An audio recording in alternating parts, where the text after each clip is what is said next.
When last weekend I started Diablo 4 beta, I had very slow progress, partially because I wanted to explore everything and partially because I did not understand or did not use a couple of simple things that could actually improve your beta experience by a lot. Let's be honest, open beta is quite important for many of you and can make it or break it in terms of decision to purchase Diablo 4, and it's only one weekend, not too much time to waste. That is why I prepared these 5 things that slowed me down by a lot, so you do not make the same mistakes as I did.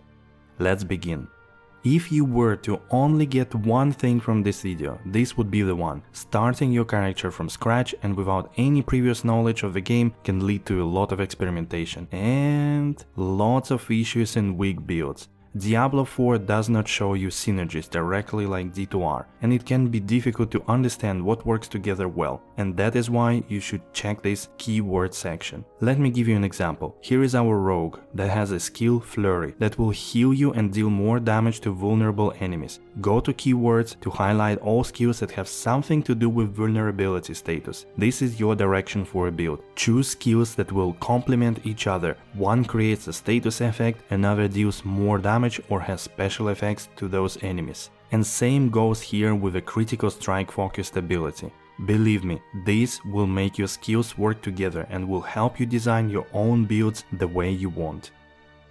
These 2 features provide a lot of extra information to understand skills and items. Display advanced stats and advanced comparison. First one provides you with skill information such as if damage is a multiplier or additive, as well as percentages of increase. For example, early on seeing +1 damage for a skill level is not so motivating, but knowing it's actually 18% of your weapon damage makes way more sense. This helps to further assess your build choices and decide for upgrading a skill or going for a passive for another skill.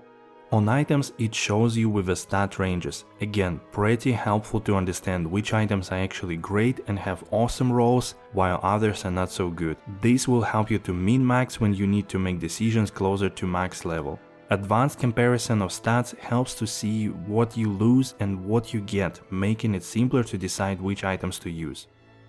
This one is fairly simple, but has taken me a while to get. I was even complaining out loud on stream about how stupid it is. Once you clear the dungeon, you can actually leave it right away, either through the map and clicking on the dungeon entrance, or by hitting E, so the emotions wheel, and selecting Leave Dungeon. That will save you time running back to the exit. At the same time, if you want to farm one dungeon over and over, all you need to do is open world map and click Reset Dungeons on the right side. Now you can easily go in and grind your levels and items. This would be the fastest way. The inventory management, our favorite thing, right? Right? Here again, due to the beta constraints, I came across a massive issue that limited my potential: lack of gold. Upgrading gems, extracting and imprinting aspects from your legendaries, upgrading items, all of this requires a lot of gold. You will be always short on it if you don't sell items. My overall recommendation would be to sell at least half of the items you find and salvage the rest. You won't need a lot of materials in the beta, so salvaging is not so important. Speaking of which, when you carry entire inventory of rare and legendary items, it can be confusing what you checked already and what not. The easiest way to manage it is to use space bar to mark items as junk. I found it quite helpful not to get confused by which items I looked at and which not. You can then later either salvage all junk items or sell them. And finally, enjoy the game on your own. Don't let others tell you what to play and what to do. After all, it's your experience and your decision. Do you like the grind? Test dungeons for loot. Do you like challenge? Go for strongholds on max level.